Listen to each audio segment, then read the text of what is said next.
네, 안녕하세요. 유복수 형제라고 합니다. 유튜브를 시작을 하게 됐는데요. 어떻게 하면 많은 사람들에게 하나님의 말씀을 소개하고 증거하고 전도하는 일을 할 수 있을까 고민하던 차에 에, 이처럼 유튜브 방송을 통해서 에, 말씀을 전하면 많은 도움이 되겠다 이렇게 생각이 되어서 시작하게 됐습니다. 많은 시청과 구독을 통해서 유익된 시간이 되기를 바랍니다. 오늘은 첫 번째 시간으로 성경의 기본 진리에 대해서 소개하겠습니다. 성경의 중요 진리, 핵심 진리라고도 할 수 있는데요. 그런 핵심어들을 먼저 소개하게 됐습니다. 첫 번째로 성경은 어떤 책인가를 오늘 말씀드리겠습니다. 성경은 한 권의 책으로 되어 있는 것 같지만 66권의 낙권으로 되어 있습니다.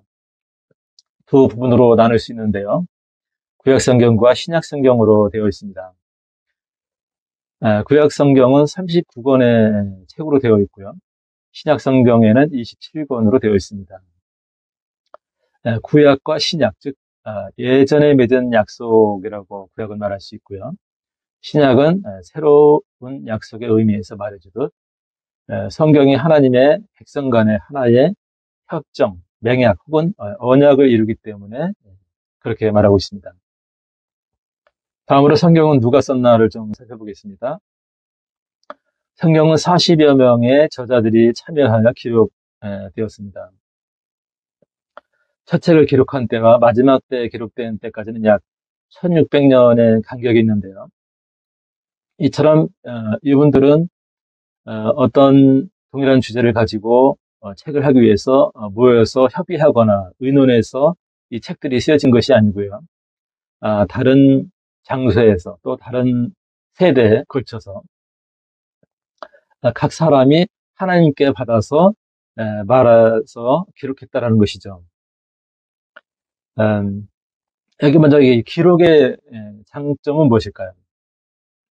우리가 오늘날 동영상이나 어떤 매체를 통한 것들이 있지만 그 이전에는 오직 기록만이 그것을 입증해주는 증거와 어, 증거가 되는 그런 방법이었죠. 예를 들면 한 가족의 조상이 누구였다라든가 또 그 조상이 어떤 영웅적인 일을 했다라든가 이런 것은 가족이 가진 어떤 족보만이 유일한 그것을 증거하는 수단이었죠. 또는 어떤 그 나라의 세대에 걸쳐서 예를 들어서 고려 시대나 조선 시대에 어떤 사건이 있었고 그런 여러 가지 사실들을 입증하는 것이 예를 들면 조선왕조실록이라든가 이런 기록이 유일한 그것을 증거하는 수단이 되었던 것입니다. 이것이 기록이 가지고 있는 그러한 큰 장점이죠. 그래서 이 성경은 이처럼 40여 명의 저자들에 의해서 기록되었다라는 점이고요. 그리고 이 사람들이 하나님의 직접적인 인도하심을 받아서 썼다는 것입니다. 하나님이 그들로 하여금 하나님께서 주시려고 하신 말씀을 기록하도록 감동하셨다. 이렇게 말씀드릴 수가 있겠고요. 다음에 성경 구절들이 성경이 하나님의 말씀으로 영감으로 기록되었다는 것을 명확하게 증거하고 있습니다. 베드로후서 1장 21절을 보면 예언은 언제든지 사람의 뜻으로 낸 것이 아니 오직 성령의 감동하심을 받은 사람들이 하나님께 받아 말한 것입니다. 오직 성령의 감동하심을 받은 사람들이 하나님께 받아서 말한 것이다. 이렇게 기록하고 있죠. 그리고 또한 디모데후서 3장 16절을 보게 되면 모든 성경은 하나님의 감동으로 된 것으로 교훈과 책망과 바르게 함과 의로 교육하기에 유익하니 이렇게 말하고 있습니다. 모든 성경은 하나님의 감동으로 되었다. 이렇게 말하고 있죠. 이렇듯 성경은 모든 말씀 하나하나가 다 영감으로 된 것입니다. 여기서 중요한 사실은 하나님이 인간에게 주신 유일한 계시는 성경뿐이라는 것이죠. 성경만이 하나님의 계시를 나타내고 있고 그 어떤 것으로도 계시하고 있지 않다라고 볼 수가 있습니다. 그래서 계시록 22장 18절 19절에서는 하나님은 성경에 무엇을 더하거나 제하는 사람들에 대해서 경고하고 있습니다. 다음으로 성경의 주제는 무엇인가를 말씀드리겠습니다. 성경은 66권의 책으로 되어 있지만 하나의 주제입니다. 성경의 주제는 그리스도 예수입니다. 구약 성경은 오실 그리스도의 탄생과 죽으심에 대하여 말씀합니다. 신약 성경은 그리스도께서 오셔서 행하신 일과 다시 오실 것에 대하여 말씀하고 있습니다. 다음으로 성경의 내용은 무엇인가를 말씀드리겠습니다. 성경은 세상이 시작된 때로부터 앞으로 새하늘과 새 땅이 이루어질 때까지에 관하여 말씀합니다. 구약 성경을 먼저 말씀드리면 창세기로부터 시작을 하게 되는데요. 창세기에서는 세상의 창조, 즉 이 모든 만물이 어떻게 만들어졌고 하늘과 땅이 어떻게 지어졌고 또 동식물과 또 우리 인간들이 어떻게 시작이 되었는가 이것을 말하고 있습니다. 그리고 죄가 어떻게 시작이 되었고 우리 인간이 어떻게 죄를 지을 수밖에 없는 그러한 존재가 되었는가 이것을 또한 소개하고 있습니다. 또 홍수 심판이 있었던 사실을 말해주고 있고요. 이스라엘 민족의 시작에 관한 말씀들이 기록되어 있습니다. 출애굽기부터 에스더까지는 그리스도의 탄생 약 400여 년 전까지 이르는 이스라엘 민족의 역사가 기록되어 있습니다. 그래서 어떤 분들은 이 성경은 이스라엘의 역사서가 아니냐 이렇게 말씀하고 있는데요. 이것은 바로 사실이라는 것을 말하고 있죠. 역사서라는 게. 그래서 이스라엘 민족들이 사실들이 기록되어 있습니다.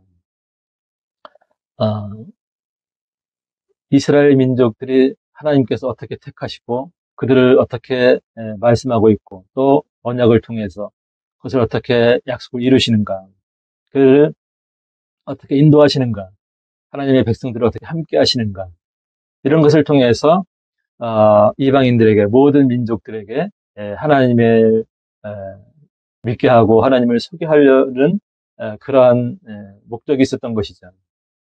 그래서 이 성경을 통해서 모든 민족이 하나님을 실제적으로 만날 수 있고 그분을 믿을 수 있는 그러한 사실이 있다는 것입니다. 욥기부터 아가서에 이르는 책들에는 아름다운 시와 놀라운 지혜들이 말씀들이 있습니다. 구약 나머지 이사야부터 말라기에 이르는 책들은 예언의 말씀들이 기록되어 있습니다. 다음으로 신약 성서를 소개하겠습니다. 사복음서로 시작을 하는데요. 이 네 복음서에는 각각 주 예수 그리스도의 삶에 관하여 보여집니다. 사도행전은 초대교회의 역사와 위대한 사도인 바울의 생애에 관한 말씀입니다. 로마서부터 유다서까지의 서신서들은 교회와 개인에 보낸 편지들입니다. 이 안에는 기독교 신앙의 위대한 진리들과 그리스도인의 생활에 관한 실제적인 교훈이 기록되어 있습니다. 계시록은 미래에 있을 하늘과 땅과 지옥에서 반드시 일어날 사건들을 말씀해주고 있습니다. 다음으로 성경에 주는 유익은 무엇인가를 말씀드리겠습니다. 너희가 성경에서 영생을 얻는 줄 생각하고 성경을 연구하거니와 이 성경이 곧 내가에 대하여 증언하는 것이니라. 요한복음 5장 39절에 되어 있는데요. 바로 이 성경을 통해서 영생을 얻게 된다고 하는 사실입니다. 그리고 또 후반절에 나와 있듯이 이 성경이 곧 내게 대하여 증언하는 것이니라. 바로 이 성경은 예수님을 증거하는 책입니다. 예수님 외에 그 다른 일을 숭배하고 하거나 다른 일을 믿게 하거나 이런 것은 잘못된 성경 가르침이 되는 것입니다. 성경을 통해서 예수님이 증거되어야 되는 그런 것이죠. 그리고 이 성경을 통해서 바로 이 예수님을 통해서 영생을 얻게 된다고 하는 사실입니다. 다음 말씀에서는 아까도 살펴본 말씀인데요. 디모데후서 3장 16절 17절에 모든 성경은 하나님의 감동으로 된 것으로 교훈과 책망과 바르게 함과 의로 교육하기에 유익하니 이는 하나님의 사람으로 온전하게 하며 모든 선한 일을 행할 능력을 갖추게 하려 함이라. 교훈과 책망과 바르게 함과 의로 교육하기에 유익하다고 되어 있습니다. 그리고 하나님의 사람으로 온전하게 한다고 되어 있고요. 모든 선한 일을 행할 능력을 갖추게 하려 함이라고 되어 있습니다. 다음으로 성경의 특징은 무엇인가를 말씀드리겠습니다. 히브리서 4장 12절에 이렇게 기록하고 있습니다. 하나님의 말씀은 살아있고 활력이 있어 좌우의 날선 어떤 검보다도 예리하여 혼과 영과 및 관절과 골수를 찔러 쪼개기까지 하며 또 마음의 생각과 뜻을 판단하나니. 여기서 하나님의 말씀은 살아있고 활력이 있다라고 말해주고 있습니다. 여기서 살아있다라는 표현이 무엇일까요? 이 말씀은 하나님의 말씀이 기능적으로 역할을 해서 마음의 변화를 받거나 또는 행동의 변화를 주어서 계속해서 기능이 역할을 하고 있다. 그런 의미로 볼 수가 있겠습니다. 그래서 혼과 영과 이 말씀을 마음을 찔러 쪼개기까지 한다. 찔림을 받고 변화를 받아서 마음의 변화를 받아서 새로운 사람으로 참 변화된 삶을 살아갈 수 있게 된다. 이러한 의미로 말하고 있는데요. 많은 책들이 있고 많은 것이 있지만 이렇게 오래도록 많은 사람들에게 판매되고 또 많은 사람들에게 읽혀져서 이렇게 하나님을 믿게 되고 변화된 삶을 살 수 있다는 것은 오직 이 성경만이 가지고 있는 이러한 특징이라고 볼 수가 있겠습니다. 오늘 준비한 말씀은 여기까지입니다. 오늘 말씀을 통해서 어떻게 이렇게 받아들여지셨나요? 성경이 하나님의 감동으로 되었다는 점이 어떻게 생각이 되어지십니까? 성경을 통해서 많은 유익이 되시기를 바라겠습니다. 오늘 이렇게 시청해 주셔서 대단히 감사합니다.